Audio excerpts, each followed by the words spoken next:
हुस्न और पैसों की चाहत ने बना दिया इतना अंधा कि इस ठग ने ठगी को ही बना लिया अपना धंधा।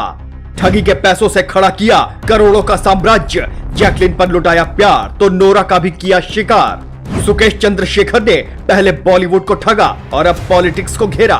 कभी सत्येंद्र जैन पर हाथ डाला तो कभी फंसी नोरा। सत्येंद्र जैन के हवाला कारोबार से लेकर शराब नीति और मनीष सिसोदिया पर सीबीआई रेड से लेकर राजेंद्र पाल गौतम के हिंदू विरोधी बयान तक दिल्ली सरकार की मुश्किलें खत्म होने का नाम नहीं ले रही हैं। हवाला केस में महीनों से जेल की सजा काट रहे सत्येंद्र जैन एक बार फिर सुर्खियों में हैं। उन पर महाठग सुकेश चंद्रशेखर ने 10 करोड़ लेने का आरोप लगाया है।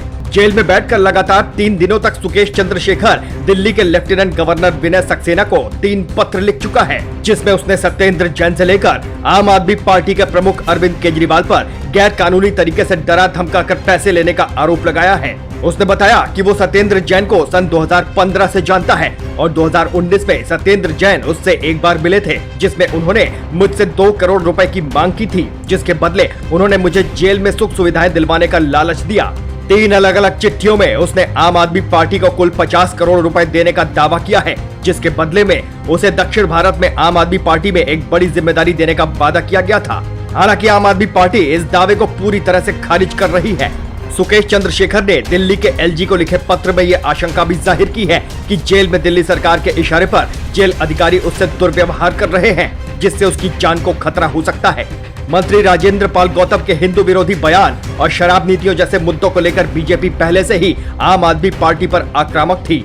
चिट्ठियों के जारी होने के बाद बीजेपी पूरी तरह मैदान में उतर चुकी है और आम आदमी पार्टी के खिलाफ हल्ला बोल कर रही है। अपने और अपने मंत्री के बचाव में अरविंद केजरीवाल प्रेस के सामने आए और कहा कि महाठग सुकेश चंद्रशेखर की बातों को ज्यादा तूल नहीं देना चाहिए। ये बीजेपी की मोरबी में हुई दर्दनाक घटना से ध्यान भटकाने की कोशिश है। आपको बता दें कि महाठग सुकेश चंद्रशेखर एक आदतन ठग है, जिसने अपनी छोटी सी उम्र से ही ठगी की कई घटनाओं को अंजाम देना शुरू कर दिया था, जिसके चलते अब उसे सलाखों के पीछे जिंदगी गुजारनी पड़ रही है। उसकी पहली बार गिरफ्तारी सन 2007 में हुई। उसने तत्कालीन मुख्यमंत्री और जेडीएस के नेता HD कुमारस्वामी के बेटे के साथ दोस्ती होने का दावा करके एक 76 साल के बुजुर्ग को प्लॉट दिलवाने के धोखे में रखकर उनसे 1.15 करोड़ रुपए लूट लिए। इन्हीं पैसों से उसने अपनी ठगी का साम्राज्य खड़ा किया, जिसमें बड़ी बड़ी और महंगी महंगी गाड़ियां थी।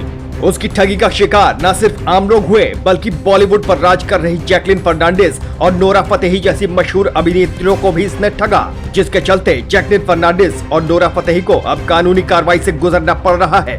ईडी और दिल्ली पुलिस की आर्थिक अपराध शाखा ने सुकेश चंद्रशेखर के जैकलिन फर्नांडिस के कनेक्शन का खुलासा किया।